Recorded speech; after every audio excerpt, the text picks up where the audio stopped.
Hola mis queridos hermanos, iniciamos un estudio muy hermoso que es el libro de Lucas, a Teófilo con amor. Me ha parecido a mí también, después de haber investigado con diligencia todas las cosas desde su origen, escribirlo por orden, oh excelentísimo Teófilo, Lucas 1:3. Autor y fecha. Es así como Lucas, autor humano del tercer de los 4 evangelios, presenta su propósito y plan. Es cierto que no empieza como muchos libros de la Biblia, porque el escritor no menciona su nombre ni al principio ni al resto de su obra. Solo aparece el término Lucas en algunos de los escritos de Pablo, Colosenses 4:14, Segunda de Timoteo 4:11, Filemón 24. Sin embargo, esas referencias y otras estableciendo su relación íntima con el gran apóstol de los gentiles, nos ayuda a identificar la paternidad literaria del tercer evangelio.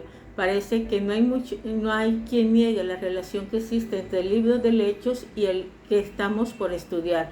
En primer lugar, se nota que los dos se dirigen a una misma persona, Teófilo, Lucas 1:1, Hechos 1:1. Además, en múltiples versículos, el autor de los Hechos se identifica como compañero de Pablo, utilizando la primera persona plural nosotros. Obviamente, hubo muchos otros que acompañaron a Pablo, pero la mayoría de ellos se eliminan como autores debido a lo que dice Hechos 24:5. Lucas es preferido por la mayoría de los eruditos bíblicos.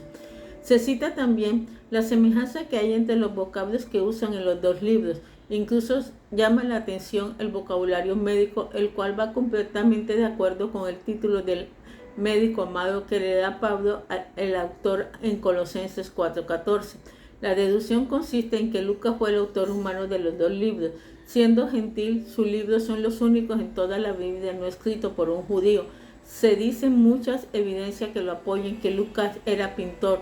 Aunque no lo estampó en lienzo, lo cierto es que supo describir muy acertadamente con palabras la bella historia de nuestro Señor Jesucristo.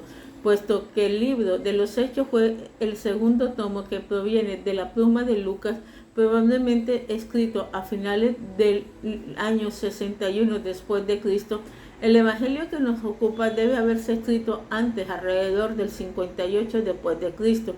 Esta fecha más o menos concuerda con el tiempo del encarcelamiento de Pablo en Cesarea, Hechos 27:1. Entonces el médico amado no contaba con el manuscrito de Marcos, quien no terminó su libro, sino hasta el año 67 o 68 después de la muerte de Pedro. ¿Cuál es el propósito y el plan que tenía Lucas? ¿Por qué Lucas nos dejó este libro? Lucas tenía el deseo de confirmar en la fe a su amigo Teófilo, hecho que dio origen al tercer evangelio y al libro de Hechos. Aparentemente el destinatario era un alto oficial griego y, lo que es más importante, era creyente. Su propósito principal al escribir por ente a nosotros era presentar a nuestro Señor Jesucristo como el Hijo del Hombre. Esa frase clave aparece 26 veces en el libro. Su importancia está en que hace hincapié en la humanidad perfecta de la segunda persona de la Trinidad. En contraste con la frase Hijo de Dios, enfatiza su deidad. Los estudiantes de la Biblia acostumbran a distinguir los 4 evangelios por el énfasis que hace en un determinado aspecto de la personalidad del Señor. Es decir, Mateo presenta a Cristo como el prometido Rey de Israel, Marcos como el gran siervo de Jehová, Juan con la frase Hijo de Dios hace hincapié con su deidad, mientras que Lucas lo considera Hijo del Hombre. Este último quiere hacernos ver el hombre perfecto que rescata a los hombres imperfectos. 19:10. Jesucristo verdaderamente es hombre y verdadero Dios. El tema de rescate o redención es parte importante del enfoque que presenta el médico Lucas, quien muestra un gran interés en mostrar la gloriosa obra de nuestro Redentor. Es un evangelio donde encontramos por primera vez en el Nuevo Testamento los términos de redimido. 1:68. Rasgos distintivos. De acuerdo con la dirección del Espíritu Santo, la personalidad y el propósito del autor humano, cada libro tiene características distintivas. Cabe aquí hacer una breve consideración de este evangelio. La humanidad de Cristo. Es de esperarse que este evangelio, reconocido como como el de la humanidad perfecta de Cristo, presenta detalles muy específicos acerca del nacimiento de nuestro Señor. Además, ofrece más información que los demás sinópticos acerca de su juventud, desarrollo y vida doméstica y social. El relato de su natividad y los eventos asociados con ella es bien conocido. Menciona la sujeción ejemplar del Salvador a la autoridad de sus padres, 2:51. Hay evidencia que mostraba gozo, 10:21, tristeza, 9:41. En repetidas ocasiones comió con Simón, 7:30-50, Marta y María, 10:38-42, otros fariseos, 11:37-52, el gobernante fariseo, 1:14, Saqueo en su casa, 19:1-10, y al final un evento posterior a su resolución, pescando con sus discípulos, 24:41-43. La oración es en 9 diferentes pasajes. La puedes ver en el 3:21, 5:15-16, 6:12, 9:18, 29, 10, 17, 21, 11, 1, 22, 39 al 46, 23, 34 y 46. Las citas, la oración que nuestro Señor Jesucristo hizo en tiempos críticos de su vida. 7 de las 9 ocasiones se encuentran solamente en este tercer evangelio.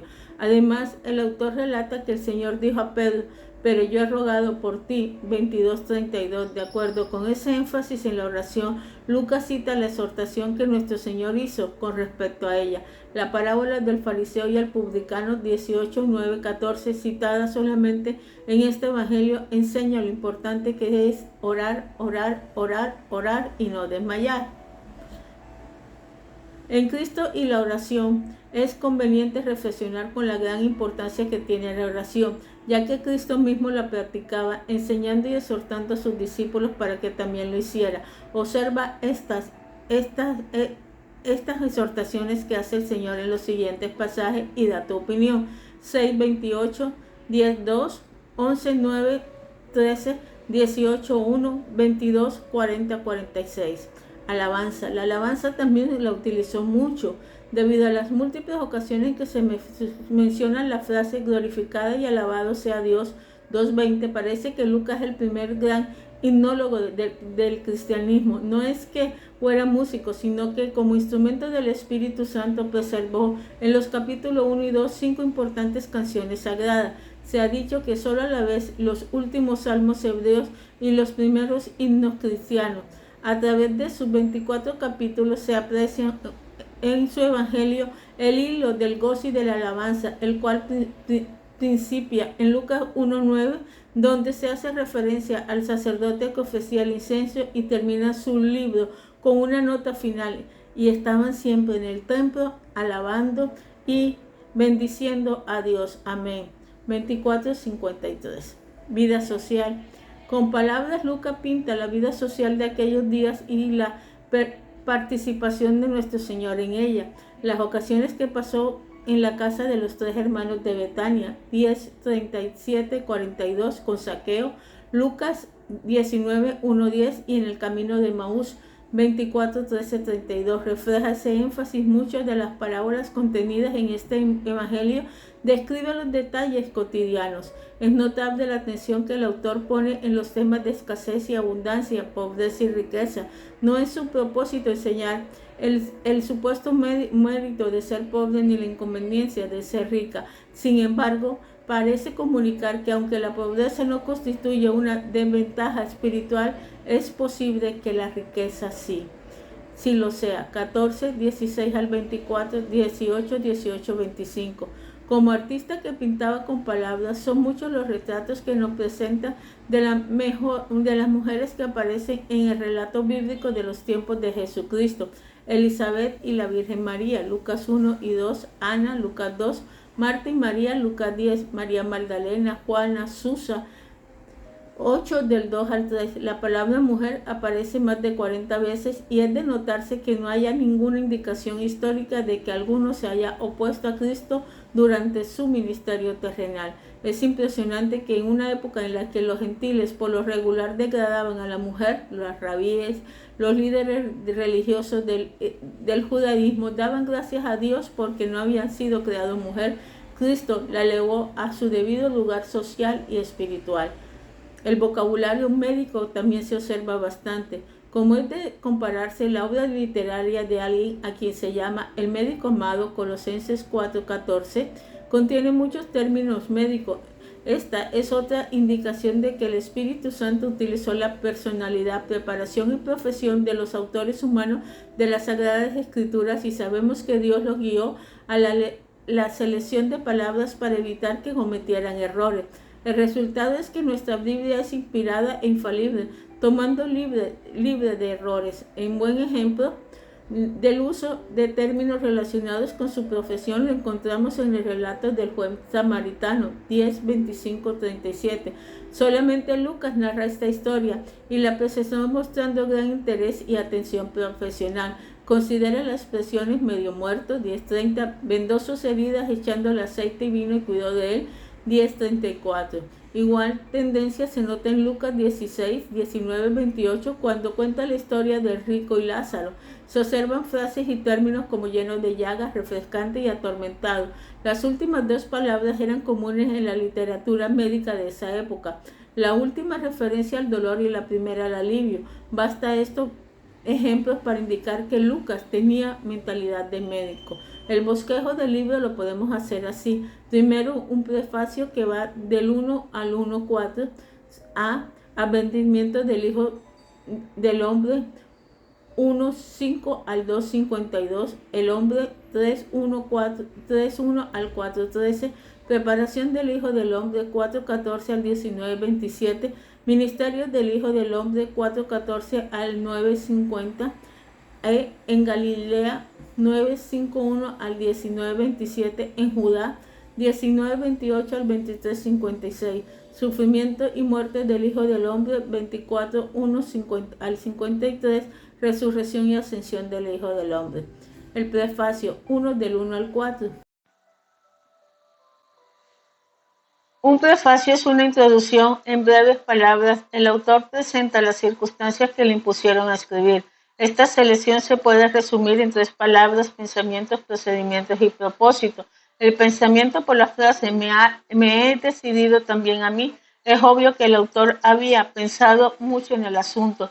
Refleja que había considerado lo que otros habían expuesto y decide poner en orden la historia. Reconocemos que ni él ni otro habían inventado la historia, sino que procedía de los testigos fidelignos. Lo vieron con sus ojos y fueron ministros de las palabras. Procedimiento: Lucas escribe que habían averiguado y comprobado su veracidad después de haber investigado con diligencia. No se basó en rumores. Además, declara que sus relatos se presentarán no en forma confusa como ya muchos han tratado. A propósito de esta frase, no hace referencia a los evangelios que incluyen nuestra Biblia, Mateo, Marcos y Juan, sino a otras historias que andaban circulando en aquel entonces. Lucas promete escribir metódicamente. El propósito no le cabía duda alguna en cuanto a la razón que tenía por escribir al libro. Quería que su amigo Teófilo conociera la verdad. 1:4. En el libro en la mano, por decirlo así, Teófilo podía repasar sus bellísimos detalles. Gracias a Dios que alguien como Lucas quiso instruir a su amigo Teófilo. Somos nosotros los lectores modernos los que podemos aprovechar ahora esta fuente de información. Compensemos entonces para que conozcas bien la verdad, cómo recibió el mensaje de Dios. La Biblia, la palabra divina, no cayó del cielo como un libro, claro que como su nombre lo indica, es de Dios. Segunda de Timoteo 3:16, por otra parte, segunda de Pedro 1:21, indica que los instrumentos humanos que Dios usó fueron controlados por el Espíritu Santo. Lucas, el médico amado, no escribió solamente su propio pensamiento o idea, sino que fue guiado por el Espíritu Santo, quien reservó y presentó lo que Dios deseaba que tuviéramos. Lo mismo sucedió con los demás autores de la Sagrada Escritura. El resultado es un libro totalmente confiable. Padre Celestial, en nombre de nuestro Señor Jesucristo te damos gracias, Señor, por todo lo que tú haces por nosotros. Te pedimos, Dios eterno, que tu amor, tu presencia, tu misericordia siempre esté con nosotros y nunca, Padre Celestial, nos deje. Te pedimos, Dios eterno, que seas tú siempre ayudándonos, guiándonos, que tu presencia, Padre Celestial, siempre esté con nosotros, que tu misericordia, Padre Celestial, oh Dios eterno, nunca nos abandone. Te lo pido en nombre de nuestro Señor Jesucristo. Ayúdanos, Padre Celestial, a estar en ti. Ayúdanos, Padre Celestial, a estar en tu amor. Espíritu Santo, Padre Celestial, enséñanos cada día más y más de ti. Enséñanos, Padre Celestial, oh Dios eterno, misericordioso, Señor, más de tu presencia. Enséñanos, Padre Celestial, más de tu amor, oh Dios eterno, misericordioso, Señor. Yo te pido, Padre Celestial, que cada día, Padre Celestial, nos llene. Que cada día, Padre Celestial, oh Dios eterno, misericordioso, Padre Celestial, nos dé de ti. Trátanos, Padre Celestial, ayúdanos, Padre Celestial. Te lo pido en nombre de nuestro Señor Jesucristo. Oh Dios eterno, Padre Celestial, guíanos, Señor. Que tu amor, Padre Celestial, oh Dios eterno, que tu misericordia, Padre Celestial, oh Dios eterno, misericordioso, esté siempre con nosotros. Llénanos de ti, Padre Celestial. Ayúdanos, Padre Celestial, oh Dios eterno. Te lo pido en nombre de nuestro Señor Jesucristo. Oh Santo Espíritu de Dios, llénanos siempre. Amén y amén.